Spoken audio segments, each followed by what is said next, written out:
Yes മക്കളെ, അടുത്ത ക്വസ്റ്റ്യനിലേക്ക് വരാം.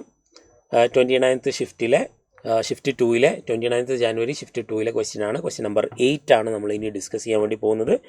ക്വസ്റ്റ്യൻ നമ്പർ 8 ചോദിച്ചിരിക്കുന്നത് എവിടുന്നാന്ന് ചോദിച്ചു കഴിഞ്ഞാൽ it is asked from the chapter phenol, alcohols, phenols and ഈതേഴ്സിലെ ചോദ്യമാണ്. അപ്പം ഫിനോൾസിൽ നിന്നുള്ള രണ്ടാമത്തെ ചോദ്യമാണെന്ന് മനസ്സിലാക്കണം നിങ്ങൾ. അതായത് ഫിനോൾസിൽ നിന്ന് ആദ്യം ചോദിച്ച ഒരു ക്വസ്റ്റ്യൻ നമ്മൾ ഡിസ്കസ് ചെയ്തു, അത് അസിഡിക് ഓർഡർ ചോദിച്ചിട്ടുള്ളത്. ഇനി അടുത്തത് നമ്മൾ കാണാൻ വേണ്ടി പോവാണ്. നിങ്ങൾ നോക്കുക, phenol treated with chloroform in presence of sodium hydroxide. അപ്പോൾ റിയാക്ഷൻ ഏതാണെന്ന് നിങ്ങൾക്ക് ഏകദേശം മനസ്സിലായിട്ടുണ്ടാവും അല്ലേ.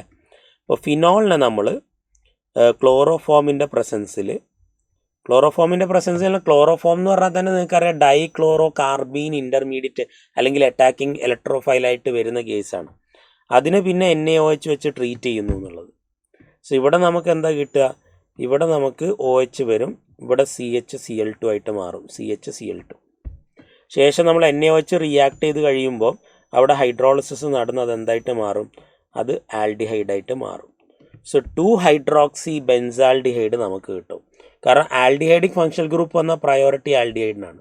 സോ രണ്ടാമത്തെ പൊസിഷനിലുള്ള ആൽക്കഹോളിക് ഗ്രൂപ്പിനെ സബ്സ്റ്റിറ്റ്യൂവൻ്റ് ആയിട്ട് ട്രീറ്റ് ചെയ്ത് അതിനെ 2-ഹൈഡ്രോക്സി ബെൻസാൽഡിഹൈഡ് എന്ന് പറയും. സാലിസിൽ ആൽഡിഹൈഡ് എന്ന് നമ്മൾ ഇതിനെ വിളിക്കാറുണ്ട്.